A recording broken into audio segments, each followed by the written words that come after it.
Donc, la seule personne avec qui moi je dis tu dois te comparer, c'est le toi d'hier et uniquement. Et la deuxième chose, c'est la notion de congruence. Peu importe ce que tu dis, à partir du moment où tu es congruent, tu fais ce que tu dis, ok.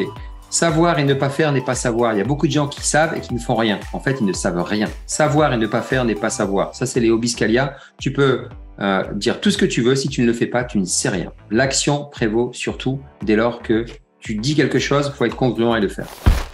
Bonjour à tous, j'espère que vous avez la forme, c'est Emilien et on se retrouve aujourd'hui pour un nouvel épisode de MMA Mindset, Motivation, Accélération. Le but de ce podcast est d'interviewer des gens ordinaires qui ont accompli des choses extraordinaires pour vous inspirer et vous motiver.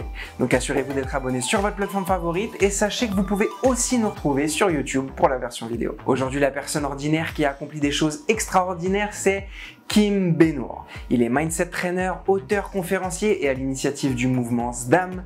Pourquoi Kim a quitté son statut de cadre dirigeant au sein d'une multinationale super bien payée? Comment il a réussi à tourner les épreuves de la vie en une source d'inspiration? C'est maintenant avec Damien. Donc bienvenue dans ce nouvel épisode dans lequel j'ai la chance, le privilège de recevoir Kim Benour, qui est à l'origine de l'un de mes premiers déclics. J'ai rencontré Kim, mais il ne le savait même pas. Je l'ai rencontré en novembre 2017. Il était sur la scène de quitter la Rat Race et à la fin de ce week-end, moi ça m'a tellement chamboulé dans la tête, j'y connaissais rien à tout ce qui se disait sur scène. À 6h du matin le lundi, j'ai tapé sur Internet, sur Google, comment gagner de l'argent, comment trouver. J'ai repris toutes mes notes et je me rappelle à l'époque, on en discutait juste avant, premier truc que j'ai essayé, c'était le dropshipping. Bon, j'ai arrêté, au bout de les formations, vous savez, offertes qu'on vous propose, j'ai essayé et ça n'allait pas avec mes convictions. Mais en tout cas, ensuite, j'ai itéré et ça a été des déclics. Et c'est ça que je veux voir sur cette chaîne, c'est vous donner un déclic. S'il y a une personne qui écoute, qui regarde et qui a un déclic, c'est-à-dire, OK, Kim, il était comme moi au final. Et puis, il a eu un déclic dans sa vie. Et aujourd'hui, un truc énorme derrière qui est écrit, fait de ta vie un rêve et d'un rêve la réalité. Et en fait, on est moteur de sa vie. Kim, merci en tout cas vraiment du fond du cœur d'avoir accepté de venir. Je vais te laisser te présenter très, très rapidement et ensuite, on attaquera l'entretien d'embauche pour voir si tu es pris comme entrepreneur avec nous. Hello Damien, super. Merci à toi pour l'invitation. Merci pour ton énergie. Alors, je suis Kim Benour. Je suis mindset trainer. Je suis mentor de dirigeants. J'accompagne les gens à découvrir qui ils sont véritablement au plus profond d'eux. J'aurais tendance à dire, et je pourrais en parler longuement, je suis fondateur aussi du mouvement SDAM. SDAM qui est un mot arabe qui veut dire fonce, avance. Et c'est l'injonction que m'ont légué mes parents et notamment mon défunt père sur son lit de mort quasiment pour me dire fonce, la vie passe vraiment très vite. Et c'est pour ça que je souhaite partager ce message, j'adhère à ce que tu dis, c'est que chacun puisse profiter. Et on a tous gagné notre vie à la naissance. Arrêtons de perdre notre temps à vouloir la gagner. Autant profiter à chaque instant, tout simplement. Excellent. On a tous gagné notre vie à la naissance. Yes. Je pense qu'on va bien s'entendre parce que si tu as cette ligne assez cartésienne, assez au final, qui est juste terre à terre, quoi. On reprend des bases simples et on les applique. Bien sûr. On est dans un monde très compliqué, très procédurier. Là, je récupère mon courrier tout à l'heure. J'ai encore 2 procédures alors que j'ai eu la personne au téléphone. Les gens se protègent de tout. Alors qu'on peut juste aujourd'hui, on pourrait juste se parler tranquillement. Il y a toujours des solutions. Tu sais, en immobilier, tu as une fuite avec ton voisin, tu lui as pas répondu dans les 3 jours, c'est la fin du monde, quoi. Ouais. Et moi, comme on m'avait donné ce conseil, je récupère pas mon courrier tous les jours. J'essaie de le récupérer maximum 2 fois par semaine parce qu'on m'a dit que sinon ça prend ma charge mentale et que c'est vrai et qu'il n'y a pas un impact énorme à récupérer du courrier tous les 3 jours. Eh ben, tu prends une lettre, quoi. Bon, on va appeler et puis on va décaler. Mais en tout cas, je suis 100% en phase avec toi. On a la chance d'agir. Et le meilleur moment pour agir, c'est maintenant. Il n'y a que l'instant présent qui préside. Alors, on va avoir des questions calées, tu vois, des questions peut-être un peu décalées. Tu as le droit à 2 jokers dans l'interview, ou si tu n'as pas envie de répondre, tu me dis Damien, next. Même pas besoin de te justifier. C'est cadeau. Ça te va? Super, parfait, go. Ok. D'où tu viens, Kim? Alors moi, j'habite à Los Angeles, dans un petit village dans le nord de la France. Je suis franco-algérien. Je suis français d'origine algérienne. Je suis algérien né en France. J'aime bien dire que je suis un frangérien, c'est-à-dire que je me situe entre l'Algérie et la France. Et je suis resté dans notre village natal parce que j'aime beaucoup ce petit village. Donc, je suis un ch'ti. Voilà, tout simplement. Donc, t'es pas à Dubaï, t'es pas à l'île Maurice? Eh non, on est mariés. Je suis marié avec une femme exceptionnelle depuis 25 ans. On a 2 enfants. On a failli partir à Dubaï, on a failli partir au Maroc, on a failli partir à Biarritz. Mais je pense que si on part un jour, c'est effectivement pour quitter le nord, pour aller vers le sud, un peu comme tu as fait toi, et pour aller du côté de Biarritz, parce que c'est un endroit qui est assez feng shui, que j'aime beaucoup, que mon épouse aime beaucoup. Mais pour l'instant, on a des responsabilités familiales qui non pas nous obligent, mais qui ne nous permettent pas de s'octroyer ce luxe on repousse l'échéance, mais on est très bien comme ça. Yes. Et ce que je dis souvent, alors, tu as précédé une question que je pose après et qui est pour moi structurante. C'est est-ce que tu es en couple? Du coup, tu es marié? Ouais. 25 ans, donc ça, Marié, félicitations. ouais. Ouais, merci. C'est derrière chaque grand homme, il y a une grande femme. Derrière chaque grande femme, il y a un grand homme, et c'est super important. Et on aura l'occasion, je pense, d'expliquer comment j'ai décidé de faire ce virage à 180 lorsque j'étais cadre dirigeant, et mon épouse m'a été d'un grand support. Et je pose ça là. C'est la notion de vulnérabilité qu'on nous a pas apprise, qui est contre-intuitive, qui, quand on ose l'exprimer avec les personnes qu'on aime, bah, ça ouvre le champ des possibles. Oui, c'est avouer, on a tous faut pas se remettre en question aujourd'hui, on est tous parfaits. Ben non, bien évidemment qu'on n'est pas parfait. Et est-ce que ça serait sympa d'être parfait au final? Bien sûr que non. Excellent. Et je pose toujours la question du couple, Kim. Je sais pas ce que tu en penses, mais moi, je suis. Alors déjà, il y a un truc. C'est vraiment bravo 25 ans parce que moi, je viens d'études scientifiques. Et donc, comme il y a un divorce, je suis assez terre à terre. Il y a un divorce sur 2. Du coup, pourquoi je pose cette question de couple, c'est qu'elle est très importante dans la vie d'un entrepreneur ou d'un futur entrepreneur. C'est que les décisions qu'on va prendre quand on est en couple, on va pas les prendre tout seul. Tout simplement. C'est des décisions. C'est du global. Et c'est pas du tout la même chose quand on voit quelqu'un célibataire ou en couple. Bah, des fois, il peut y avoir une vitesse un peu moins rapide. Mais on s'en moque. Chacun a son rythme du moment qu'on avance. Tu as des enfants de quel âge? On a 2 filles, une de 23 ans et une de 10 ans. Donc, il y a 13 ans d'écart entre les deux avec la même femme. On a pris le temps pour des raisons personnelles. Et notre fille de 23 ans nous a annoncé avec son petit copain qui souhaitait se fiancer, se marier. Donc, ça va très vite. Quand je dis que la vie passe très vite, moi, j'ai 48 ans. Je pensais pas que ça allait arriver aussi vite. Donc, ça revient à l'injonction fonce parce que la vie passe très vite. Zdam. Yes, exactement. Tu as fait des études? Yes, je dois devenir footballeur professionnel, donc je fais des études, je fais du sport-études. J'ai un bac B, je m'oriente vers un doc d'anglais à l'époque, et puis en 97, malheureusement, il se passe un événement, c'est que on perd un frère de 2 ans, mon cadet, donc je prends un petit coup de massue sur la tête, mais c'est aussi un déclic pour me dire qu'il faut foncer parce que la vie va trop vite. Donc je poursuis néanmoins mes études et je fais un DUT-TC, technique de commercialisation, et puis après je me dis bon, faut foncer, faut avancer. Je rencontre mon épouse et j'entre dans la vie active après 2-3 petits boulots dans une structure internationale. Puis là, je gravis tous les échelons jusqu'à en devenir le numéro 2 15 ans après. Mais s'il y a un message à passer, bien sûr que les études sont importantes, mais j'ai un message fort à faire passer. Si tu disais si on pouvait avoir un déclic à une personne, tous les gens qui sont dans le coaching, dans le management, les formations et autres, où on leur dit il faut que tu fasses ci, il faut que tu fasses ça, il faut que tu fasses ci.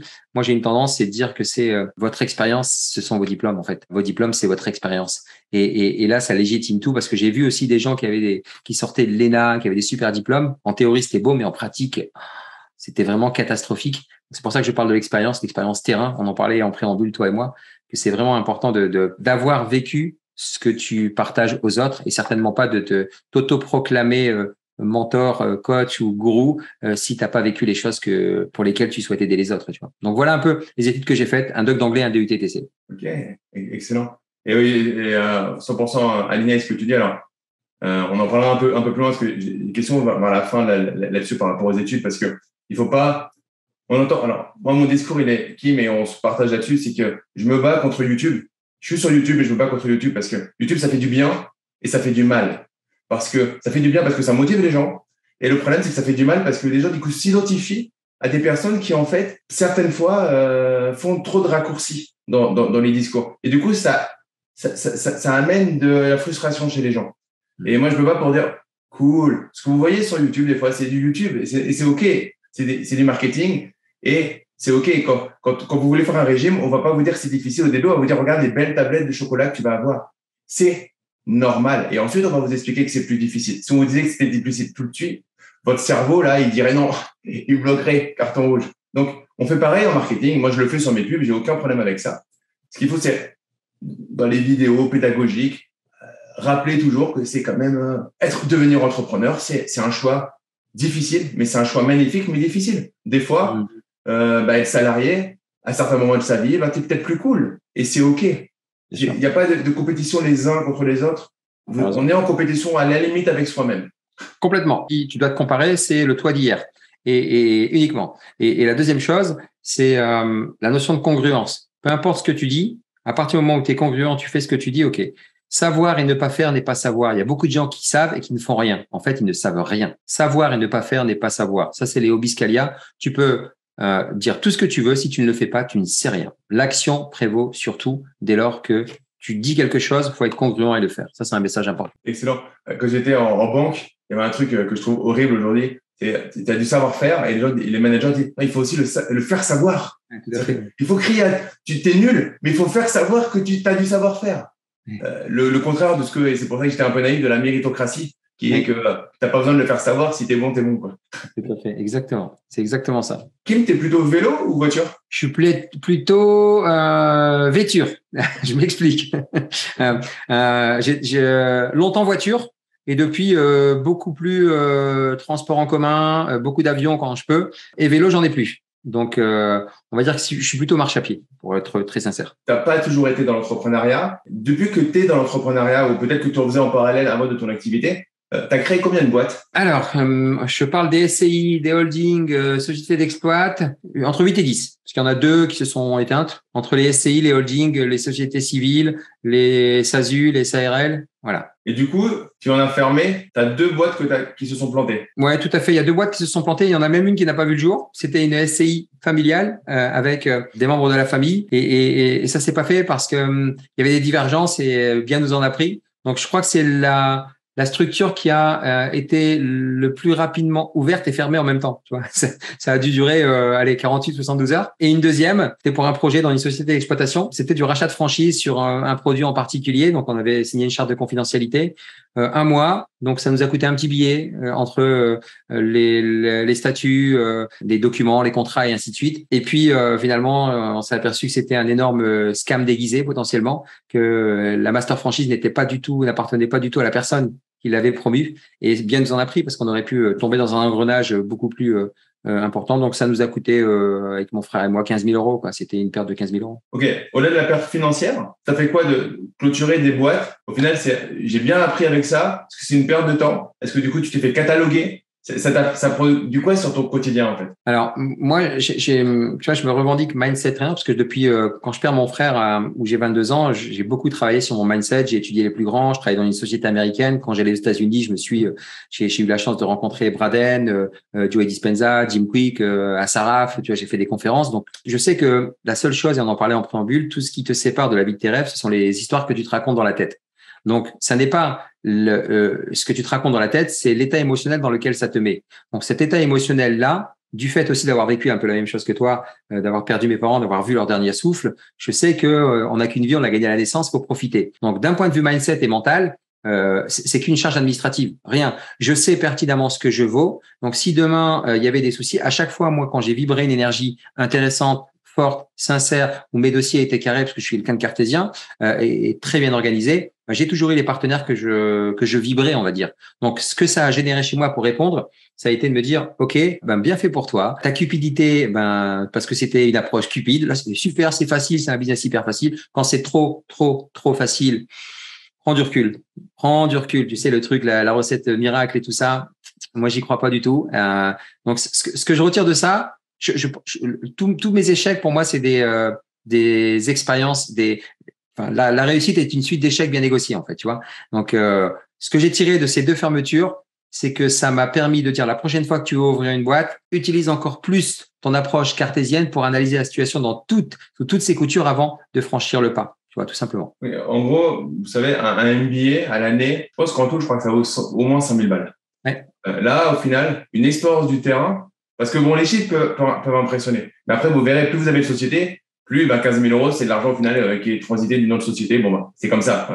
Mais en gros, vous faites un MBA à 100 000, 150 000 euros. Et là, pour 15 000 euros, vous avez la puissance du MBA parce que vous avez l'apprentissage. En fait, vous avez la version accélérée de l'année que vous allez potentiellement faire dans un MBA. Yes. J'exagère un peu, mais pas tant que ça, parce que t'as dû améliorer forcément un nombre de skills, de compétences très importantes. Or, un moment accéléré, ça t'a coûté 10 fois moins cher. Tu sais, si on retourne en mode positif. Tu sais comment on appelle ça, Damien? On appelle ça le coût de l'irrécupérabilité. Le coût de l'irrécupérabilité, c'est mes premières formations, c'est l'immobilier dans les années 2014-2015. C'était le tout début. Où je commençais à investir dans l'immobilier. Je payais 2 000, 3 000 euros. Et j'ai compris qu'on pouvait négocier le remboursement anticipé sans les frais des 3%. Rien que ça, en payant juste la formation. J'avais rentabilisé ma formation, j'avais pas besoin d'y aller. Mais le coût de l'irrécupérabilité, je te donne avec un autre exemple pour que les gens comprennent bien de se détacher de la relation incestueuse ou pornographique qu'on a développée avec l'argent dans cette société, surtout latine. Aux États-Unis, c'est un peu différent, les anglo-saxons. Je suis aux États-Unis et j'apprends que mon père va se faire opérer du cœur. Et je suis avec mon boss à l'époque, je suis directeur commercial et on est à Los Angeles et je lui dis, il faut que je rentre. Et, il me dit, ouais, regarde les billets. Je regarde les billets.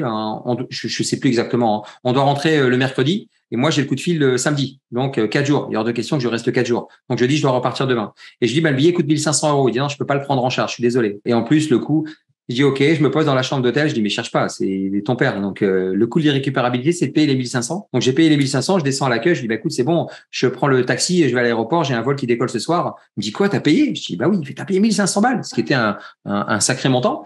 Je dis, ouais, mais la vie de mon père, ça n'a pas de prix, quoi. Et en fait, si je raconte ça, c'est quand je suis arrivé que j'ai pu être au chevet de mon père. Donc, ça s'est bien passé. Il a encore vécu. Il n'est pas décédé après cette opération. Mais, comme par magie, 3 semaines, un mois après, j'ai eu une prime qui était aux alentours de 15 000 €. Donc, si tu veux, à un moment donné, quand le donner-recevoir, il faut savoir se libérer de certaines choses comme ça pour pouvoir aussi accueillir derrière. Ce qui est super important, c'est de te dire que, comme tu l'as bien justement dit, investir de manière sincère, authentique, avec une intention pure, c'est incroyable le retour sur investissement que tu peux avoir. Donc, l'anecdote de la fermeture de société contre un MBA, elle me va très bien, quoi. Et même si c'est personne, parce que des fois, on peut tomber de l'autre côté en disant « Ah, j'ai fait quelque chose, mais il m'a pas donné en retour. » N'attendez rien en retour, les amis. C'est-à-dire que ça viendra. Et de toute façon, le truc que vous aurez le mieux, c'est que vous aurez une super estime de vous-même. Et encore une fois, on en revient à soi. Enfin, moi, je suis très là-dessus. C'est-à-dire que l'image des autres m'importe peu. Alors, ça pourrait être rigolo en étant sur YouTube, mais j'en joue encore plus. C'est-à-dire que moi, dans ma vie, le plus important, c'est qu'on me donne un kimono et que mes enfants sont en bonne santé, ma femme aussi. Et je peux faire mes plaisirs. Du coup, quand tu es comme ça, et si vous tournez en fait sur vous, ben, vous allez vous rendre à vous-même. Vous faites quelque chose, vous faites une bonne action là-dessus. Mais en fait, votre image interne, elle va être au-dessus. Et si votre image interne, vous donnez une belle image de vous, ben vous allez pouvoir en fait avoir plus d'aisance à aider les autres, par exemple. Complètement. Je ne sais pas si tu es OK avec moi, mais… Complètement, mais 100%. Le reste, c'est que des barrières mentales. T'es à l'aise, t'es dans un état émotionnel intéressant. OK. Ce qui va faire que tu ne passes pas à l'action, ça va être la charge mentale que tu as par rapport à la peur de l'autorité parce que tu dois créer une structure et que tu as des impôts à payer, que tu dois aller à la banque et ainsi de suite. En fait, on n'a pas peur. Ça n'engage que moi ce que je veux dire. On n'a pas peur du Covid. On a peur de l'amende des 135 € quand il fallait pas sortir pendant le confinement. C'est assez hallucinant sur la prise mentale que les gens ont. Je dis pas que le Covid, et je fais pas je fais une petite parenthèse, je dis pas que le Covid n'est pas présent, que c'est pas dangereux ou quoi que ce soit. Je dis juste que les prismes que l'on a et les paradigmes que l'on a, on a davantage peur de l'autorité, des impôts. Moi, quand j'ai négocié mon départ et que j'ai dû payer un très gros chèque aux impôts parce que je gagnais très bien ma vie, au départ, j'étais en panique parce que j'avais l'héritage de la peur des autorités de la part de mes parents. Et finalement, quand j'ai appelé les impôts pour leur dire, les plus de 100 000 € d'impôts que je dois payer, là, je pourrais pas les payer en une fois. Est-ce qu'on peut faire un échéancier? J'ai été reçu limite tapis rouge, un café dans un bureau parce que c'est des humains. Ils m'ont dit, mais le mec, il veut payer, il a 100 000 à payer, c'est plutôt un bon client, tu vois. Ça a complètement shifté mon paradigme sur la perception. Donc, tout est question de perception émotionnelle. Et quand tu envoies une bonne sensation, bien sûr que tu vas la recevoir, j'y crois à 200%. Excellent. Et faites-le pour vous, les amis. Vous juste, on n'est que le passage. Si on peut avoir… Soyons épanouis. Il y a tellement de mesquinerie aujourd'hui que, voilà. Soyez cool et ça va bien se passer. On va revenir sur une question de chef d'entreprise. Quel est ton quotidien en tant que chef d'entreprise? Alors, mon quotidien, il est jamais identique. C'est-à-dire que moi, j'ai plusieurs projets. J'aime bien avoir plusieurs projets, mais toujours avec un fil conducteur. Donc, le fil conducteur, tu l'as compris, c'est le mouvement SDAM, qui consiste à aider le maximum de personnes à foncer parce que la vie passe trop vite. Tiens, un battement de cils. Et cils, c'est un acronyme pour devenir contributeur indépendant et libre. Donc, j'aspire les gens à devenir que des contributeurs indépendants et libres.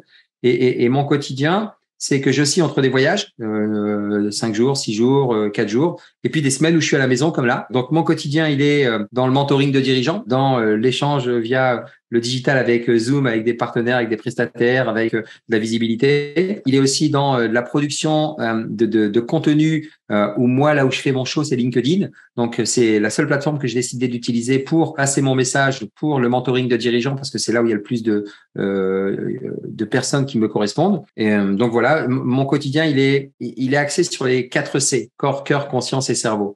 C'est-à-dire que je m'occupe de mon corps, qui est juste le véhicule de mon âme. Donc, j'ai fait un 10 km ce matin avec Guillaume, mon coach, j'ai mis une petite story sur Insta et il y a longtemps qu'on l'avait pas fait. Au niveau cœur, je passe du temps de qualité avec mon épouse, ma fille, avec des gens que je connais ou que je connais pas. Ça, c'est les temps de qualité. Au niveau conscience, j'essaye toujours d'écouter et de regarder 2 fois plus que je ne parle pour toujours apprendre de mon prochain, même s'il y a plein de choses que tu me dis que je sais.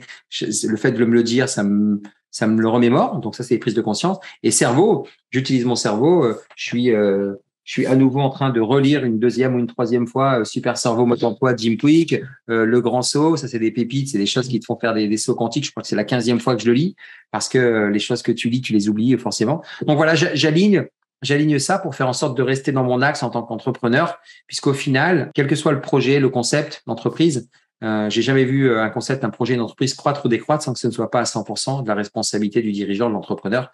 Donc, c'est important de te mettre au premier rang et de penser à toi. Une fois que tu vas bien te sentir dans ton corps, bien dans ta peau, bien dans ton cœur, que ce soit perso ou pro, naturellement, tu vas déteindre sur tes employés si tu en as, ou tu vas déteindre sur ton business et ça va bien se passer. Et ça, c'est la priorité de mon quotidien d'entrepreneur, si je puis dire. Et ça va déteindre sur ta vie perso, parce que complètement. Au-delà de ceux qui veulent quitter leur travail, c'est surtout si vous n'êtes pas bien dans ce que vous faites au quotidien, quand vous arrivez chez vous, c'est bizarre, vous êtes énervé. Et du coup, vous êtes énervé sur quoi? Sur votre femme, sur votre mari, sur vos enfants. Du coup, il y a une ambiance pourrie. Et du coup, 2 ans plus tard, il n'y a plus personne et il faut recommencer à zéro. C'est le perso, le pro. En fait, les deux sont. Moi, je sais pas ce que tu en penses, mais il y en a qui disent il arrive à avoir une attitude au travail différente du perso. Moi, j'ai plutôt l'impression quelqu'un qui j'ai un franc-parler, qui a un crevard au travail, qui a un petit esprit au travail. Moi, ce que je disais souvent quand j'étais en entreprise, je disais, mais ne t'inquiète pas, ne sois pas triste avec cette personne parce que c'est lui le plus triste. Il doit être pareil chez lui, avec sa femme, avec ses enfants. Mais moi, je vais te dire, crevard au travail, canard au bercail, tu vois. parce que moi, je fais partie de la génération où c'était poker face, c'est-à-dire que l'entreprise américaine dans laquelle j'étais, c'était on devait rien laisser transparaître en tant que manager. Donc tes soucis, tu les laisses à la porte. C'est faux, tu peux pas, t'es un être humain. Tout est question d'échelle émotionnelle. Et puis après, il y a eu la transition avec le management bienveillant. Donc je te rejoins complètement sur le fait de quand tu dis ça, la personne ne doit pas être bien, effectivement, sois toi-même. Les autres sont déjà pris. Moi, j'ai plusieurs phrases. Il y en a une qui dit tout est OK. Dans mon livre, je le dis, tout est OK. Je dis pas que tout est parfait. Quoi qu'il puisse se passer, tout est OK. Ensuite, la récompense, c'est le chemin. Les gens ne la comprennent pas. C'est-à-dire que c'est maintenant que tu profites parce que l'instant présent préside. Il y a que ça, en fait. On parle là maintenant, on va regarder le podcast dans 1 an. On le regardera où? Ici, on sera quand? Maintenant. On sera toujours dans ici et maintenant, tu vois, et de manière décomplexée. Après, il y a fais le bien et oublie-le, comme tu l'évoquais. Et ça, c'est l'injonction que j'ai héritée de mes parents, que je partage avec tout le monde. Et puis, dans mon mastermind, je parle d'une chose, c'est de dire être soi, c'est non négociable. Peu importe si tu polarises, on t'aime ou on t'aime pas, si tu es toi-même. Si toi, quand tu te poses le soir, quand tu poses la tête sur ton oreiller, tes 2 oreilles, tu t'endors sereinement en disant ouais, j'ai été juste et j'ai pas été contre nature aujourd'hui, que ce soit perso ou pro. T'as fait le taf, mon gars, check, super. Et là, tu peux t'endormir sereinement, quoi que tu aies pu faire. C'est pas le nombre de zéros que tu as sur ton compte en banque qui vont faire la différence. C'est pas ton patrimoine. À la fin, on dira, tu as vu ton père partir, tu as vu ses derniers souffles, tu y as assisté. Moi aussi, c'est un privilège d'assister à ces moments-là et on en parle, c'est une information. Ça peut nous mettre en émotion dans un autre moment. Mais c'est vraiment des privilèges de se dire, ils sont partis avec rien, mais ils sont partis avec tout en même temps dans ce qu'ils nous ont légué, dans les histoires et autres. Mais matériellement, ce laps de temps qu'est l'instant présent sur cette terre, qui font à fond, pas de souci pour tout éclater, être milliardaire et heureux. Mais si en plus on peut être encore plus heureux et partager son savoir, c'est encore mieux, tu vois. Alors, ça peut pour certains paraître ouais, c'est facile, tu dois être blindé et tout. En fait, il paraît qu'il y a des enquêtes qui ont été faites, le niveau de bonheur, quand tu dépasses 4 900 € de revenus mensuels, ça augmente pas ton bonheur. Tout à fait. Et moi, je sais que de plus je gagne d'argent et plus je peux me permettre d'en dépenser plus, et moins j'en dépense. Parce que comment dire, ça m'a fait fantasmer. Comme nous tous, hein, on est honnête quand on n'a pas. Et en fait, tu te rends compte que c'est pas que ça sert à rien. C'est mieux d'en avoir que de pas en avoir, mais ça change pas la vie. Ça fait pas que quand j'ai ma fille qui me fait une crise et que j'ai pas la solution, j'ai pas la solution. Tu sais, il y a une citation que j'aime beaucoup de Jim Carrey, de Masque, qui te dit, d'ailleurs, je vous invite à regarder sur YouTube, vous tapez Jim Carrey, message, et là, vous allez le voir parce qu'il a sa barbe, c'est pas le vraiment sage et tout ça. Et il y a cette citation qui est reprise, je vais la traduire en essayant d'être le plus fidèle possible. C'est je souhaite à tout le monde d'être riche et célèbre et de vivre tous leurs rêves pour vous apercevoir que ça n'est pas la finalité. Et ça, c'est super puissant. C'est-à-dire qu'il te dit, mais c'est pas incompatible. Allez-y, mais plus vite vous le faites, comme tu le dis, se faire des kiffs. Tu veux rouler en Porsche, roule en Porsche. Ok, est-ce que tu as envie d'en payer une? Ouais, ok, bah fais-le. Non, bah ok, c'est ok aussi. Et malheureusement, on a été conditionné par la société, surtout la société judéo-chrétienne, arabo-musulmane. Le pauvre doit rester pauvre, le riche prend au pauvre. Toutes des injonctions inconscientes. Moi, j'ai beaucoup étudié ça, qui font que au final, et tu l'as dit au début, peu importe ce que les gens pensent de toi, à partir du moment où toi t'es aligné dans ton corps physique, dans ton cerveau, ton mental, dans ton cœur avec tes émotions et dans ta conscience au niveau âme, dans sa globalité, si je puis dire. Ça, c'est le plus important. Yes, on est aligné sur pas mal de choses. Alors, quelle est la meilleure compétence que tu as pour réussir dans l'entrepreneuriat? Le don d'ubiquité. J'entends par là, j'ai 2 oreilles, 2 yeux, une seule bouche. J'écoute et je parle. Enfin, j'écoute et je regarde 2 fois plus que je ne parle. Ça, c'est vraiment le truc de dire, OK, j'ai toujours à apprendre de n'importe qui et de tout le monde en même temps. Je viens toujours en me posant la question, tiens, pourquoi j'ai répondu positivement à Damien? Pourquoi ça m'a interpellé? J'ai regardé un peu son profil, j'ai regardé un peu ce qu'il faisait, j'ai bien aimé son profil, j'ai bien aimé les messages qui passaient et tout ça. Tiens, il y a peut-être quelque chose à m'apprendre que j'aurais peut-être loupé dans mon laps de temps, parce qu'on a 10 ans d'écart, toi et moi. Dans ce laps de temps, il y a peut-être des choses que j'ai loupées, il y a peut-être des nouveautés, hop, et puis il y a une énergie qui revient. Donc, pour moi, la compétence la plus importante, c'est quand je parle du don d'ubiquité, c'est que en écoutant et en regardant 2 fois plus que tu ne parles, tu as l'impression d'être partout à la fois. Ce que je veux dire, c'est plus précisément, de manière plus concrète, c'est l'humilité, le don d'humilité. C'est vraiment, quelle que soit la personne que tu rencontres, fais preuve d'humilité, que ce soit un énorme patron ou une personne que tu connais pas, tu sais pas qui est cette personne, tu sais pas ce qu'elle peut t'apporter. Et moi, moi qui vais souvent dans le désert du Sahara avec des dirigeants pour nous déconnecter, c'est incroyable les leçons entrepreneuriales que j'ai apprises de personnes qui étaient parfois analphabètes. Tu vois. Donc l'humilité, pour être plus précis. Yes, l'humilité, c'est une belle compétence et on recroise parce que je suis fan de le pro et le perso, c'est une compétence qu'il est énorme à avoir en perso. Et moi, j'ai quitté Paris. Et à 80% par rapport à ce truc que tout le monde est en compétition et tout le monde veut se prouver à l'autre qui gagne plus, qui fait ceci, qui fait cela. Et en fait, quand tu es plus dans cette course-là, tu trouves bien fade en fait le discours. Tu sais, Damien, on est des sorciers. Hein. Tu as les moldus et les sorciers, sans que ce soit péjoratif. Et moi, je sais que je fais partie des 3% des personnes. Moi, quand je suis dans mon poste et que je gagne bien ma vie, que je décide de partir, ils me regardent tous avec des yeux comme ça. Et je le résume en 3 mots. Le premier, c'est la responsabilité. Prendre la responsabilité de partir à Montpellier, prendre la responsabilité de quitter. La responsabilité au sens littéral du terme. Dans la société anglo-saxonne, dans la société latine, on nous apprend que responsabilité égale culpabilité. T'es responsable. C'est toi le responsable, toi, avec une injonction de culpabilité. Alors que non, responsabilité, c'est je tire j'assume pleinement la décision qui a été prise. Ensuite, la notion de vulnérabilité. Si on dit, mais t'es fou, mais tu vas partir, mais tu vas pas bien, mais ta femme va te quitter, mais tu vas plus être socialement, tu vas quitter l'échelle sociale et ainsi de suite. Vulnérabilité faiblesse ne veut pas dire vulnérabilité. C'est ça. Vulnérabilité ne veut pas dire faiblesse plutôt. Et ça, c'est important. Moi, quand j'ai décidé de partir, ma femme m'a dit une phrase qui était géniale. Elle m'a dit, Kim, si tu as peur que j'ai peur, n'aie plus peur. Ça a été une phrase de dingue. Il m'a dit, mais elle a raison, je suis en train de projeter mes peurs sur elle. C'est sa vie, c'est pas la mienne. Et le troisième, donc je te parle de responsabilité, je te parle de vulnérabilité. Le troisième, c'est courage. Mais c'est pas courage fuyons, hein, tu sais, il faut avoir du courage, il faut avoir des coronesses et tout ça. Moi, je vais parler différemment. Je vais parler littéral avec l'étude que j'ai pu faire du terme, des mots. Le courage, c'est le cœur à l'ouvrage. Le courage, c'est le cœur à l'ouvrage. C'est-à-dire que si tu restes dans ta tête, tu vas te faire des films. Ouais, non, il faut que je reste à Paris, il faut que j'aille bien ma vie, mais je vais pas y arriver, on va pas s'en sortir. Si je m'en sors pas, et le vélo, il se met en route et puis c'est parti dans le mental. Le mental a du bon, qu'il peut avoir du moins bon. Si tu le chantes et tu descends dans le cœur te dit, je dois aller à Montpellier, je dois quitter. Oui. OK, la décision est prise. Maintenant, quel plan je mets pour partir? Mais la décision est prise. C'est pas, c'est bon, c'est fait, je pars demain matin. C'est la décision est prise. Maintenant, on met le plan pour partir. Tu vois, c'est ça. Et les gens pensent que pilule bleue, pilule rouge. Le matin, je me suis levé à 6 heures du matin, j'ai tapé sur Internet et à 8 heures, j'avais quitté. J'ai décidé de donner ma démission le mardi, le mercredi, j'avais quitté. Non, les gars. Non. On a décidé. Ça y est, c'est-à-dire que décider, c'est là, t'es déterminé, tu vois.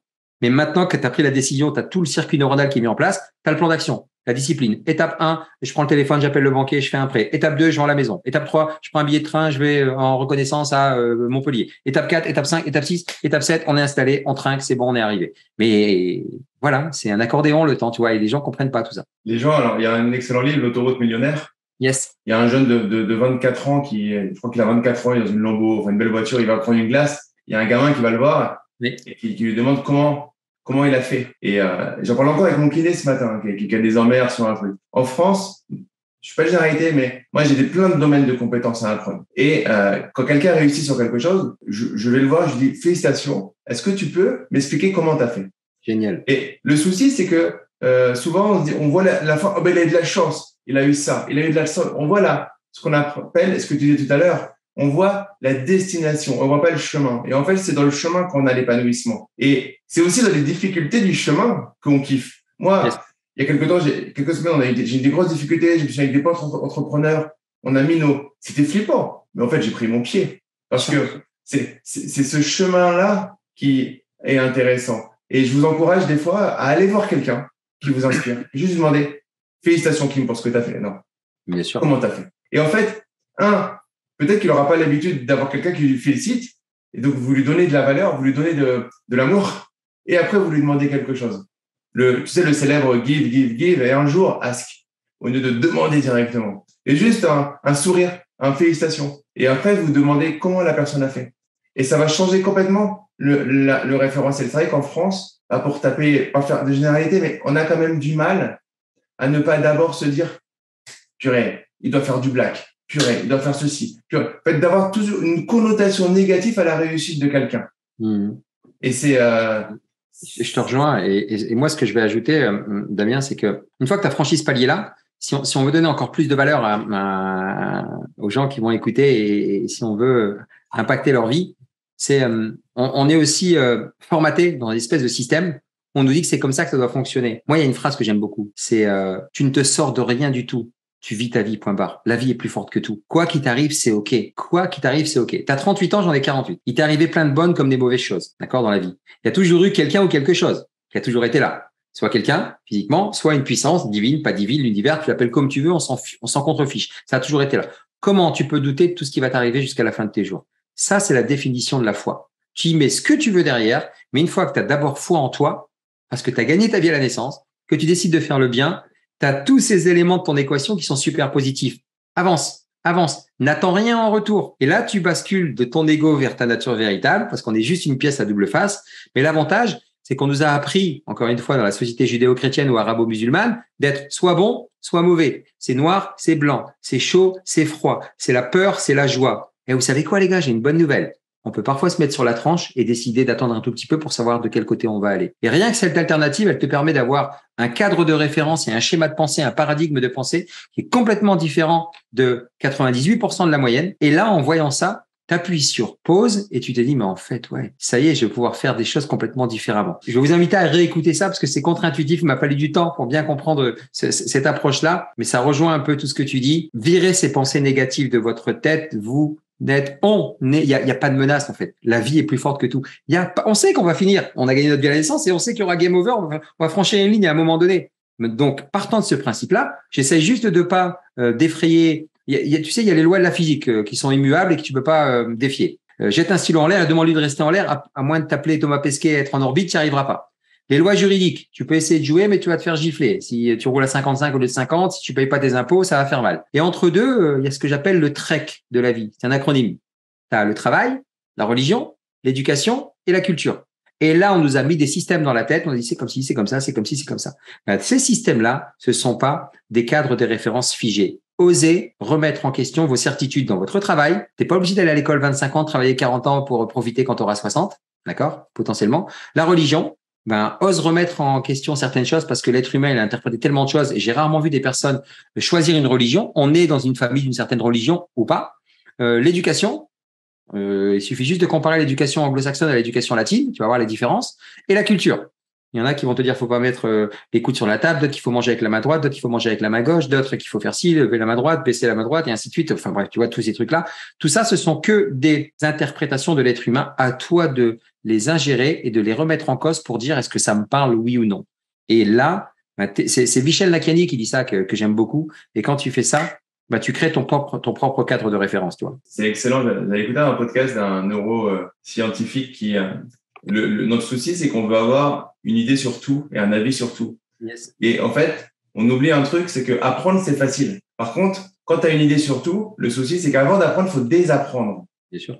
Et je vous invite à vous dire, moi, par exemple, on reprend sur le Covid. Sans le Covid, j'ai pas d'idée, j'ai pas d'avis. J'ai pas d'avis parce que c'est pas ma zone de génie. Parce que de toute façon, on est dans une société où on a des choses qui nous sont imposées. Et en fait, j'ai pas envie d'avoir d'avis. Parce que j'ai pas envie de me fatiguer mon cerveau. Et je sais que ça me saoule quand il y a une discussion qui est là-dessus, par exemple, dans une tablette. Et à côté de ça, tu peux pas dire, écoutez, moi, j'ai pas d'avis. Parce que sinon, tu vas passer pour le relou de service. déjà qu'on est un petit peu regardé bizarrement, tu vois, tu vas chercher tes enfants, tu accompagnes tes enfants à l'école, tu vas les chercher à 4 heures, t'es là le mercredi au tennis. T'es chômeur. Ouais, les gens, ça fait bizarre, quoi. Donc, si en plus tu rajoutes des trucs comme ça, mais en fait, je vous invite à pas forcément avoir un avis sur tout. Comme ça va par rapport à ce que disait Kim. Vous faire gagner du temps, apprendre, c'est pas compliqué. Par contre, désapprendre la culture que vous avez apprise. Moi, j'ai mis des années à désapprendre le CDI, la résidence principale, pendant 20 ans pour arriver à ma retraite, avec être sûr d'avoir cette assurance du salaire. J'ai mis des années à le désapprendre parce que on me l'avait ancré dans mon cerveau. Bien sûr. Donc, il y a des sujets où lâcher prise. Osez vous dire, OK, j'ai pas d'avis. Dans le dîner, vous faites semblant, vous faites oui, tout à fait. Vous écoutez, vous regardez sur Internet le dernier truc qui s'est fait, vous donnez un truc comme ça les rassure, et vous osez dire que vous n'avez pas d'avis. Et j'avais trouvé ça très vrai, le côté de désapprendre avant d'apprendre. C'est super puissant ce que tu dis, j'adhère à 100%, et j'ajouterais aux personnes qui voient d'autres personnes avoir un avis sur tout. Ces personnes-là, on les connaît tous. Donc, un avis sur tout, une solution à rien. Vous allez voir que c'est souvent les personnes qui ont un avis sur tout et une solution à rien, qui vont te donner leur avis sur tout, mais si tu leur dis, ces gens-là, quand vous les voyez dans les soirées, dites-leur, mais c'est quoi ta solution? Bon, je sais pas, moi. OK. Et ferme ta bouche, excuse-moi l'expression dans ces cas-là. C'est ça, il faut voilà, essayons d'avoir une zone de génie dans laquelle on a le flow, c'est-à-dire qu'on est vraiment bon, et arriver, ne serait-ce qu'à rester dans cette zone-là, à la faire grandir un peu, et honnêtement, on aurait déjà passé un bon moment sur Terre, quoi. Exactement. Quel est, du coup, le plus gros défaut, le défaut que tu as le plus de mal à gommer dans ta vie d'entrepreneur? La perfection. Si tu veux, moi, français d'origine algérienne né en France, des parents qui nous ont mis des injonctions en disant tu dois réussir mon fils, dans le monde du football, la compétition. Je perds un frère très jeune. Je me dis, il faut que je sois le plus beau, le plus grand, le plus fort. Donc pour moi, il faut que je sois le manager parfait, le père parfait, le mari parfait, tout parfait, jusqu'à quand je perds mes parents, avant de perdre mes parents, devenir comme je dis, à défaut de devenir footballeur professionnel, j'ai voulu devenir fils professionnel. Donc t'imagines le niveau d'exigence. Donc c'est cette notion de perfection qui me colle encore un peu au bas, parce que j'ai encore des reliquats et ça fait partie de ma personne. Mais c'est un gros travail que je fais sur moi. Quand je dis j'emmène les gens dans le désert, quand je fais du mentoring, je prends du recul et je me dis OK, on y va, allez-y, tabassez-moi mon ego. Donc, je vais lâcher prise. OK, bon, la toile de tente, elle est pas bien tendue. Le vol, il est 5 minutes en retard. Le bus, il est pas garé comme j'aimerais. Les gens ont pas reçu de la part de mes équipes le package comme j'aurais aimé. Stop, lâche prise. Donc, c'est cette perfection qui va te permettre, en fait, de te délester de cette charge mentale inutile. Et quand tu te délestes de cette charge mentale, tu as beaucoup plus d'énergie pour le mettre sur un autre focus. Donc voilà, c'est mon combat quotidien, mais un combat sain, hein, tu vois, c'est sur ma perfection, et c'est ce qui a fait que je suis arrivé là où je suis arrivé. Mais maintenant, j'arrive à un âge où je me dis, j'ai plus besoin, et j'aspire plus à la sagesse, et en me délestant de ça, ça va beaucoup m'aider, tu vois. Yes, faut le polir un petit peu, quoi. C'est un beau défaut, mais effectivement. Mais je pense que ça fait partie des choses de l'entrepreneur, cette exigence envers soi-même, on va dire. Alors, l'exigence envers moi-même, je l'ai toujours. L'exigence envers moi-même, tu peux avoir une exigence envers toi-même. Mais moi, c'était une notion de perfection. C'est-à-dire que limite, quand j'ai écrit mon bouquin, juste là, pendant le confinement, il y a des chapitres que j'aurais fait 3, 4, 5, 6, 7, 8, 9, et descends, stop.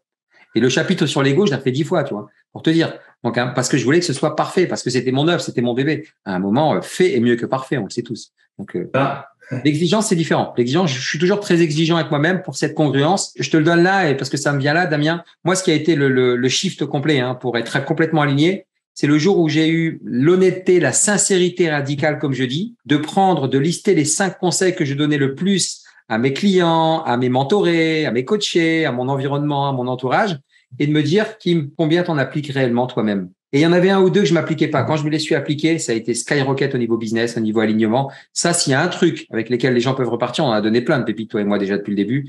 Mais listez les conseils que vous donnez le plus aux autres et dites-vous sincèrement, est-ce que vous les appliquez? Et la bonne nouvelle, on est entre nous, hein. Je vous donne un secret, hein. Vous n'êtes pas obligé de le crier sur la place publique si vous les appliquez pas. Et par contre, dites-le vous à vous-même, vous allez voir que ça va changer les choses. Oui, alors ça, c'est un exercice que je fais faire à beaucoup de personnes, quoi.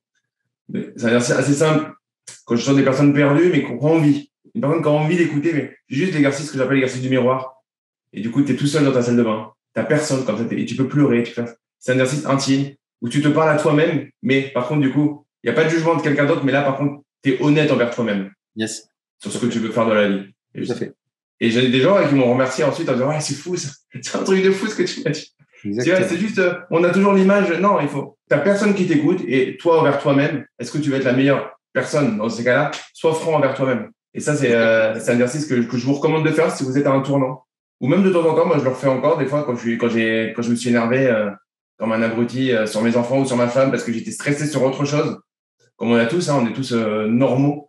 C'est intéressant pour améliorer toujours son quotidien. C'est quoi ton why, ton pourquoi dans tout ce que tu mets en place? C'est d'avoir créé ce mouvement, ce mouvement fameuse dame. C'est-à-dire qu'à chaque fois que quelqu'un le dit, ça me rappelle mes doux parents.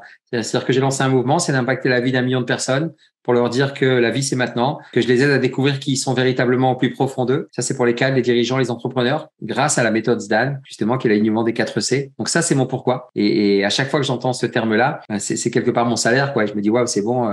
Donc c'est ce qui me fait kiffer, parce que quand j'ai pas trop la pêche ou quoi le matin, je me dis tiens, il y a le mot qui est partout, qui est logoté. Maintenant, c'est une vraie marque. Tu vois, je l'ai bien brandé. À chaque fois que je le vois ou je l'entends, je sais que c'est ce pourquoi je suis fait et que je me dois d'accomplir cette mission qui consiste à aider mon prochain à découvrir qui il est véritablement et de kiffer cet instant sur cette planète Terre qui lui est donnée, qu'il a gagné à la naissance. Tu vois. Excellent. Ça fait partie c'est le début de mon livre, je crois, de mes remerciements.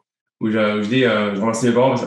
Enfin, non, c'était où je dis que j'ai gagné ma première compétition quand je suis venu au monde parce que j'ai gagné une course par rapport à des milliards de personnes sur la même ligne de départ. Tout à fait, ouais, exactement. Tout à fait. Et donc on a eu cette chance. C'est vrai que on a de la chance. En plus, on a de la chance d'avoir enfin, si on reprend juste la nourriture dans l'assiette, juste ça, les amis. On a une carte verte pour aller chez le médecin. Enfin, oui. Et juste là, rien que là, le fait d'avoir Internet, on fait partie des plus riches de cette planète. Donc, tout va bien, les gars. Gratitude. Oui, tout à fait. Est-ce que tes études t'ont servi alors? On en a parlé un peu tout à l'heure, mais j'aimerais revenir là-dessus. Et pour aller avec ça, que dirais-tu à un jeune qui a envie de lâcher ses études pour se consacrer à 100% au lancement de sa société? Il nous regarde et c'est tout beau comme ça, mais qu'est-ce que tu dirais à ce jeune qui se dit tiens, je vais lâcher mes études, j'ai pas besoin de ça? Alors d'abord, je vais répondre à la première partie. Mes études m'ont aidé sur la partie d'anglais. Le doc d'anglais m'a beaucoup aidé. Vraiment beaucoup aidé pour parler anglais parfaitement. Alors c'est pas tant l'histoire, la partie historienne anglaise, la partie d'histoire américaine qui m'a aidé, mais c'est le fait de parler anglais. Et à ce jeune, je lui dirais, ok, si vraiment ton projet est bien ficelé et tout ça, à une seule condition, c'est soit vraiment spécialiste ou passionné par une chose dans ton éducation. Qu'est-ce qui te passionne? Si c'est le sport, fais le sport à fond. Si c'est l'anglais, fais l'anglais à fond. Si c'est le commerce à fond. Si c'est la gestion, c'est la gestion à fond. Qu'est-ce qui va t'aider pour faire le lien avec ton business entrepreneurial pour gagner du temps, j'entends par là. C'est-à-dire que sauter du pont pour sauter du pont, c'est bien. Mais si tu peux gagner 1 an en te disant pendant 1 an, je vais continuer à aller à l'école, je ferai ce qu'il faut faire uniquement dans cette discipline-là, dans cette matière-là, je serai à fond pour les maths parce que je sais que je dois développer des algorithmes ou des méthodes pour mon site e-commerce, je dis n'importe quoi. Vas-y, apprends les maths à fond. Le reste, tu veux chiller, tu veux sécher, je devrais pas le dire, tu fais ce que tu veux. En fait, t'es un grand garçon. Et en même temps, ce temps-là, le reste de la journée, tu prépares encore plus ton business model entrepreneurial. Ne sautez pas de l'avion tant que vous n'avez pas un parachute. On entend trop, l'entrepreneuriat, c'est sauter d'une falaise et construire son parachute en tombant. Les gars, dans la phrase, ouais, mais mentalement, c'est chaud, quoi. C'est construit, ton parachute, tu l'as, tu sautes, et puis c'est d'apprendre à ouvrir son parachute et puis à naviguer avec un parachute qui a plein d'étapes. Mais moi, je donnerais ça comme conseil. C'est garde quand même une chose sur laquelle tu es spécialisé pour faire ce que 95% de la population fait pas, pour que tu en saches plus que 95% de la population et pour que ça légitime ton positionnement ensuite. Excellent. Ce qui est difficile n'est pas si difficile que ça, puisque tu as une grosse partie de personnes dans la population qui suivent un standard et du coup qui essaient de pas se démarquer. Donc, bien sûr. C'est un bon truc. Ouais, se spécialiser. Et après, je vous dis, les amis, c'est pareil, ce que vous entendez, c'est pour ça que ça me plaît bien ce que tu disais tout à l'heure, Kim. Est-ce qu'ils l'ont fait, ces gens-là? Qui disent, moi, j'ai sauté en parachute. J'aurais jamais sauté en parachute. C'est le moniteur, il me l'avait donné. Il me l'avait donné en vol, quoi. Non, tu me le donnes avant. Je t'aime bien. Mais voilà, dans la vraie vie, dites-vous, est-ce que la personne l'a vraiment fait ou pas? Soyez stable. Si vous avez la chance de faire des études, prenez, vous êtes capable de faire les deux, normalement. Enfin, de toute façon, c'est Schwarzenegger qui dit ça dans son livre. Une journée, elle fait 24 heures. Vous avez 6 heures, 7 heures pour dormir.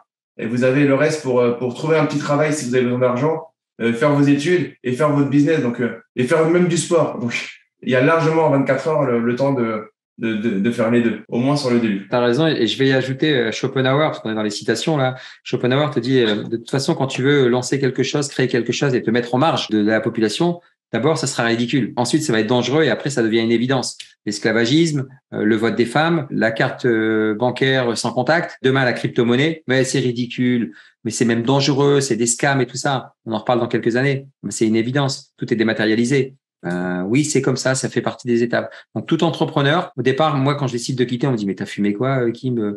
Tu quittes les lounges d'aéroport pour aller dans le désert du Sahara, parce que c'était la partie émergée de l'iceberg.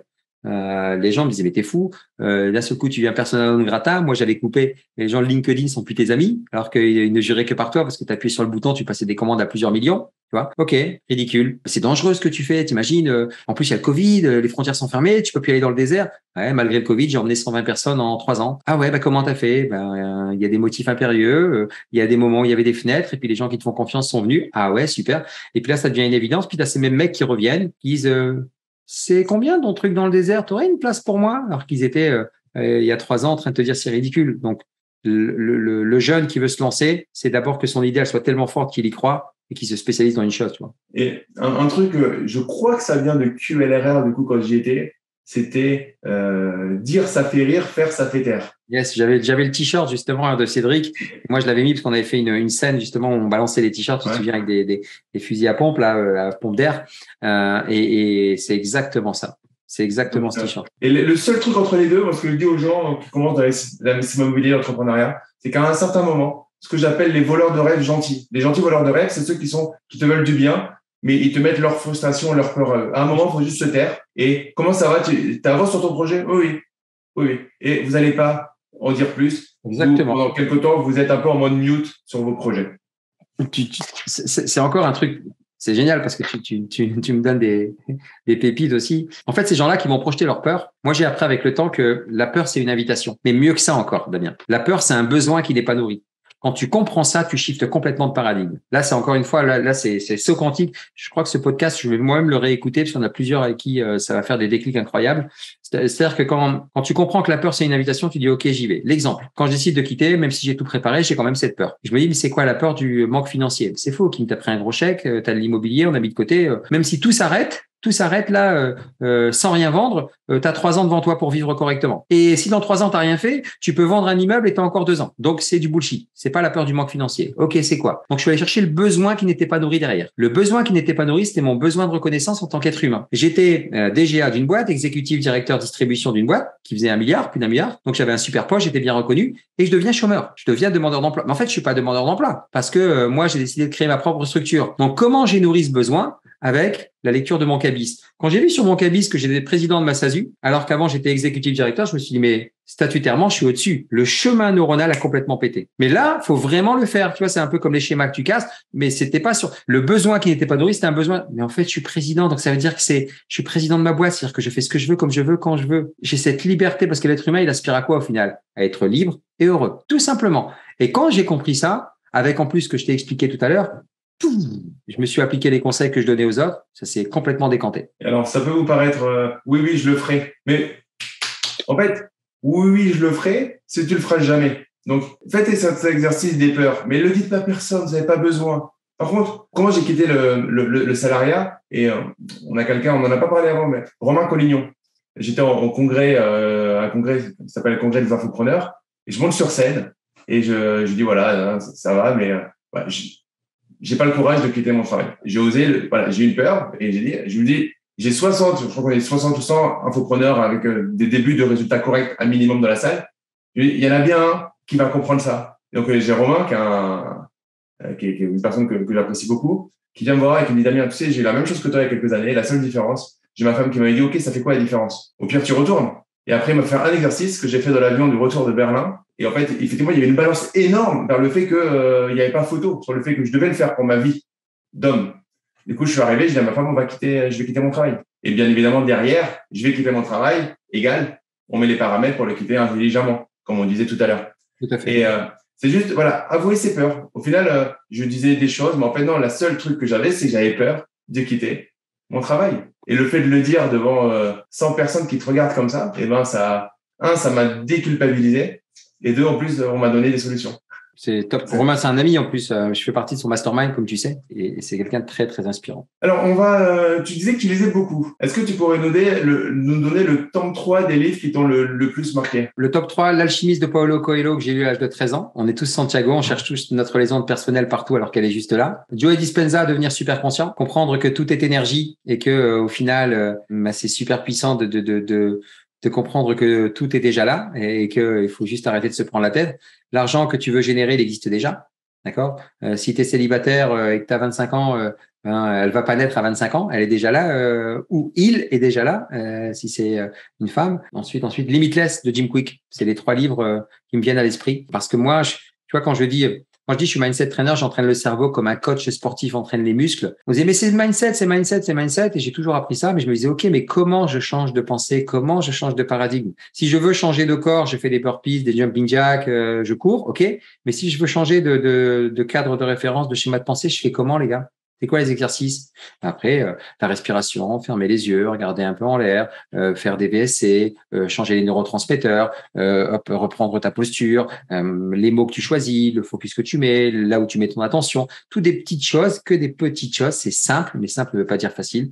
Donc voilà, il y en a plein d'autres. Hein. Je pense au Grand Saut, j'ai beaucoup de livres, mais les 3, c'est vraiment il y a aussi comment se faire des amis et comment influencer et comment se faire des amis, Dale Carnegie, on va dire. Mais c'est surtout L'Alchimiste de Paulo Coelho, Devenir super conscient de Joe Dispenza et Limitless de Jim Quick. C'est les 3 que je te mettrai dans les listes. Excellent. Alors, un conseil pour la personne qui nous suit, qui a envie de se lancer, mais qui va retourner dans quelques minutes dans sa prison dorée, c'est-à-dire son CDI payé correctement. Alors, si je dis ça, et c'est une question que je pose à tous mes invités, c'est parce que j'étais dans ce cas-là. C'est-à-dire que j'écoutais des podcasts dans le métro et puis à la fin, en arrivant à la banque pour aller faire ma première réunion de la journée qui allait servir à pas grand-chose, enfin on l'a tous connu, hein, les réunions d'entreprise, et hop, ça se retirait. J'avais ça dans la tête, mais je retournais à mon quotidien. Qu'est-ce que tu dirais à cette personne qui a un doigt, peut-être une étape, un élément de faire le pas? Je lui dirais 2 choses. La première, c'est que je lui dirais quelle est la pire chose qui puisse arriver si tu le fais? Pose-toi cette question. C'est quoi la pire chose qui puisse arriver si tu le fais et ça marche pas? Et la deuxième, c'est de reprendre l'étude. Tu tapes sur Internet, j'ai oublié le nom, je l'ai plus là en tête. Je crois que c'est Brony ou quelque chose, je sais plus comment. Une infirmière australienne qui avait fait une étude sur le lit de mort des personnes qui étaient en soins palliatifs et qui leur avait posé cette question. C'est quoi vos 5 plus gros regrets? C'est quoi votre plus gros regret? C'est de pas avoir été heureux, c'est de pas avoir lancé mon projet, c'est de pas avoir dit à la personne que je l'aimais, c'est de pas avoir fait ça. Donc, c'est à cette personne-là qui est dans le métro, là, qui est en train de nous écouter. Si tu es en train de nous écouter, tiens, fais un petit 360, là, regarde autour de toi, tous ces gens, regarde à quel point ils sont heureux ou pas. Parce qu'il y en a qui sont peut-être heureux, d'autres qui le sont pas. Est-ce que tu te dis, pose-toi cette question, est-ce que je suis bien à ma place, là, ici, dans ce métro? Est-ce que c'est vraiment là où j'ai envie d'être encore pour les X prochaines années? Si la réponse est non, dis-toi juste, quelle est la pire chose qui puisse arriver si ça marche pas, le projet? Je reviens là où je suis dans le métro, mais au moins, tu auras essayé. Et la deuxième chose, fais-le ici. L'avantage, c'est que c'est pas toi qui conduis la rame de métro. Ferme les yeux, imagine-toi à 70, 80 ans et dis-toi, j'ai pas fait ce que j'aurais dû faire. Imagine les regrets parce que tout est échelle émotionnelle. Quand tu rouvres les yeux, dis-toi, je vais y aller, ça coûte rien. Et maintenant, tu mets le plan d'action. C'est pas tu sors du métro et tu vas crier au revoir président, je démissionne ou quoi que ce soit. C'est pas le loto. Mais maintenant, toi, tu as pris la décision et elle t'appartient. Et quelle qu'elle soit, quelle que soit la décision, elle est juste, elle est bonne pour toi. Même si tu décides de pas y aller, tout est ok. C'est que c'est pas le moment, c'est que tu iras une prochaine fois ou autre. C'est vraiment n'oubliez pas une chose, c'est que nous, la nature humaine, nous sommes la seule espèce vivante sur cette planète à avoir une chose que les autres espèces vivantes n'ont pas, c'est le libre arbitre. Donc, active ton libre arbitre, ne laisse jamais rien ni personne décider ou te tuer décider à ta place ou te tuer avant l'heure. C'est toi qui décides de ce que tu as envie de faire. Yes. Et à l'opposé, malheureusement, quand tu deviendras entrepreneur et que tu auras cette chance-là, tu pourras plus dire c'est à cause du patron. Yes. Et c'est un privilège de pas pouvoir reposer la faute sur quelqu'un d'autre, comme tu le disais tout à l'heure, parce que du coup, ça fait aussi un plein épanouissement dans sa vie, quoi, de se dire qu'on est le chef d'orchestre réel de ce qu'on est en train de mettre en place. Exactement.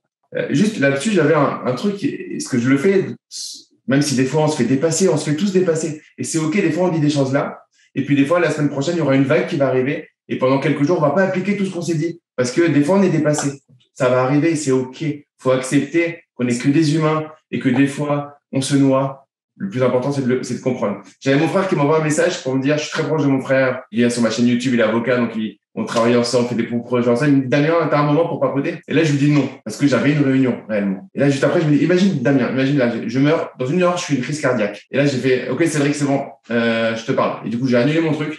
Déjà, je me suis dit, peut-être que s'il me demandait ça, c'est qu'il avait un besoin. Et deux, en fait, je l'ai fait vraiment, imagine, dans 1 heure, je meurs. Alors, c'est pas glamour, mais c'est la vie, hein, et ça peut arriver en plus. Et là, du coup, je l'avais, j'ai trop envie de te parler. Parce que je me suis dit, peut-être que dans 1 heure, je meurs. Mais c'est exactement le coup de l'irrécupérabilité dont je te parlais tout à l'heure. T'as tout résumé. S'il se passe exactement l'inverse, heureusement, c'est pas passé comme ça, il t'arrive quelque chose et t'en as pas parlé, ou alors lui, il lui arrive quelque chose et tu lui as pas parlé, tu récupéreras pas ça. Ça, c'est vraiment le coup de l'irrécupérabilité. Donc, ce temps-là, il est tellement précieux, je suis d'accord. Vraiment, ça, c'est important. Donc, à chaque fois, après, vous le ferez pas. Peut-être que là, vous le ferez pas. Peut-être que vous allez réécouter le podcast. Vous dites, j'avais pas compris ce truc-là à la fin. Faites-le une fois, de temps en temps, 1 fois par mois, au début. Et puis après, au fur et à mesure, ça va devenir peut-être une habitude.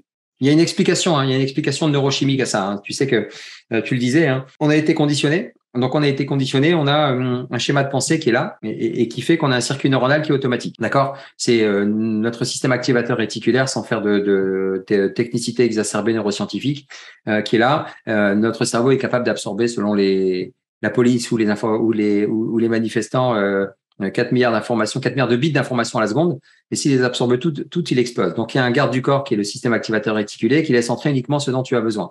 L'exemple, c'est quand ta femme est enceinte, tu vois des femmes enceintes partout, tu achètes une nouvelle voiture rouge, tu vois la voiture rouge partout.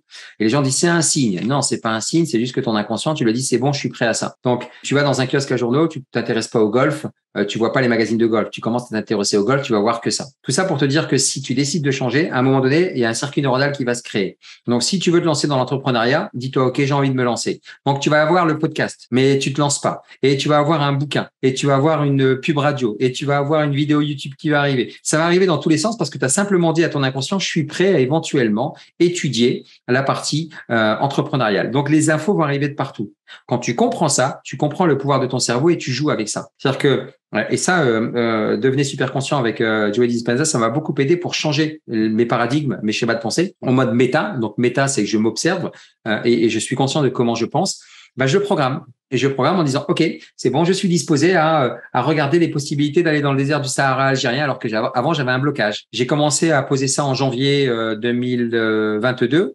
On est le 22 juin, 23 juin, là. J'y suis allé du 7 au 13 juin et j'ai trouvé les bons partenaires et j'en suis revenu. Parce que je me suis programmé, j'ai trouvé les opportunités, les situations, les gens, les situations, enfin, les événements qui font que, donc, tu peux jouer aussi là-dessus. Donc, le circuit neuronal va se gérer parce que ça n'est que de la neurochimie. Mais ce circuit neuronal, pour qu'à un moment donné, devienne plus fort en pensée positive que la pensée négative qui dit non, n'y va pas, il faut plusieurs passages. C'est comme la construction d'une nouvelle route. Elle se fait pas comme ça du jour au lendemain. C'est un muscle comme à la salle de sport. Si vous travaillez les bons muscles avec un coach, moi, je suis pas assez bon. J'ai pris des coachs pour ça parce que tout seul, j'ai pas de volonté. Je le travaille.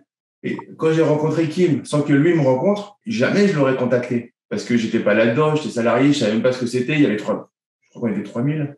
Ouais. Pour moi, il était sur scène et tout. Mais aujourd'hui, en fait, j'ai envie d'interviewer Kim. J'envoie un message parce que je sais ce que je peux apporter par rapport à ça et que qu'est-ce qui peut se passer derrière. Il me dit non, c'est OK. Tout à fait. Ouais, parce que on se muscle. Moi, je me muscle à aller vers des personnes inspirantes, à discuter avec des gens. Et je fais ta méthode, je la fais moi avec tous les restaurateurs. J'adore les restaurateurs et je leur demande alors vous avez les murs, etc. Et du coup, ils me racontent leur histoire entrepreneuriale, etc. Et je les écoute et on a toujours. Alors qu'avant, jamais j'aurais osé. J'étais assez timide, jamais j'aurais osé parler à ces gens-là. Aujourd'hui, je peux parler à n'importe qui dans n'importe quel contexte. Et moi, c'est les séminaires qui m'ont appris ça. Quand tu arrives à un séminaire, il y a 3000 personnes, tu es tout seul, tu discutes avec les gens. Oui. Et tu te rends compte que y en a qui te basent, il y en a qui t'apprécient, il y en a avec qui tu vas garder des relations humaines excellentissimes. Et c'est OK. En fait, muscler votre petit le truc à l'intérieur là qui marche bien. Hein. C'est un truc il faut faire un petit contrôle technique de temps en temps, mais honnêtement, on a la chance d'avoir ça à notre disposition, ce cerveau, et il faut juste bien l'utiliser. Kim, on a fait un bon tour, et franchement, c'était vraiment un plaisir. J'ai une dernière question pour toi. Si tu avais une baguette magique, tu changerais quoi dans ta vie? On me l'a souvent posé et encore plus avec le recul, absolument rien. Absolument rien. C'est pas une réponse bidon, tu vois, parce que si je la prends avec mon ego, je me dis je voudrais avoir beaucoup plus d'argent beaucoup plus tôt pour faire encore plus de choses et profiter. Mais c'est pas congruent avec qui je suis. La récompense, c'est le chemin. Donc rien, tout ce qui m'est arrivé, même les événements les plus dramatiques dans ma vie, m'ont rendu plus fort. Donc moi, je suis vraiment plein de gratitude. Je suis congruent avec qui je suis. Je suis aligné. Je suis quelqu'un d'amoureux de la vie, d'amoureux de mes enfants, d'amoureux de ma compagne, d'amoureux du désert, d'amoureux des gens que je rencontre. Je suis conscient que la ressource inépuisable, c'est l'amour inconditionnel. Donc c'est pour ça que je ne fais que diffuser de l'air, de l'amour inconditionnel radical, et je changerai absolument rien à tout ce qui m'est arrivé. Rien du tout. Excellent, excellent. En tout cas, merci à toi. Est-ce que tu as quelque chose à ajouter à ce podcast bien rempli? Non, c'était un super bon moment, comme je les aime, tu vois, des discussions vraies, sincères. Non, j'ai rien à ajouter, si ce n'est le plaisir d'entendre les feedbacks des personnes et puis de rencontrer une autre personne qui t'appellera en disant Damien, il y a quelque temps, tu as fait un podcast avec Kim, regarde, j'ai fait ci, j'ai fait ça, tiens, je vous invite à boire un pot, on discute et c'est tout ce que j'aime, c'est de voir la réussite des gens, ça me rend heureux, quoi, tout simplement. Yes, tu fais bien de le dire. N'hésitez pas, les amis, à nous dire déjà s'il y a des choses que vous voulez qu'on améliore, c'est OK. Et si vous avez aimé les choses, n'hésitez pas à nous le mettre en commentaire et à revenir peut-être 6 mois plus tard. Quand je vous ai vu, j'étais à Saint-Augrois-là, dans le métro, à l'arrêt Monceau. Je suis en train de sortir et ça a fait tilt. 3 semaines plus tard, j'ai fait ceci, j'ai fait cela. N'hésitez pas à nous le dire. Honnêtement, moi, c'est un plaisir. Aujourd'hui, je me pose des fois des questions sur est-ce que j'arrête tout ça? Parce qu'au final, je peux arrêter aujourd'hui. Et en fait, ce que je disais avant de commencer à Kim, ce que j'ai envie là, ce que je veux à chaque fois, c'est pouvoir aider peut-être une personne à avoir un déclic qui lui permet juste de faire la vie qu'il a envie sans filtre. Yes, top. Excellent. J'aime beaucoup. Merci à toi, Kim, en tout cas. Et nous, on reste en contact de toute façon. Et je mets tous les liens dans la description par rapport à ton livre. Et puis, t'as pas de chaîne YouTube. C'est quoi ton… Non, moi, j'ai pas de chaîne YouTube. J'ai juste un site web, www.kimbenour.com. Et là-dessus, vous verrez tout ce que je fais, le mentoring, le coaching, les évasions dans le désert et plus si affinité. Super. Donc, on va mettre tout ça dans la description pour aller plus loin avec Kim et surtout, et puis commander directement votre livre. Par exemple, là, vous avez le lien du livre juste en dessous. Soit vous vous dites, je commanderai le livre ce soir, soit vous cliquez et vous commandez le livre. Votre cerveau, vous l'habituez à faire les choses tout de suite. Et vous allez voir au fur et à mesure, vous allez prendre les décisions rapides et ça va changer beaucoup de choses. Merci Kim. Merci à toi Damien, à bientôt. Ciao. Ciao. Merci Kim, merci Damien pour cette incroyable interview. Merci à vous de nous avoir suivis jusqu'au bout. Dites-nous dans les commentaires la pépite qui vous a marqué aujourd'hui et que vous allez mettre en place dès maintenant. Si ça vous a inspiré autant que moi, pensez à vous abonner au podcast et à nous mettre la note de 5 étoiles pour nous aider à vous produire un contenu de qualité. Et si vous nous avez regardé sur YouTube, pensez à liker et à vous abonner à la chaîne. Je vous dis à très bientôt pour un nouvel épisode de MMA Mindset, Motivation, Accélération.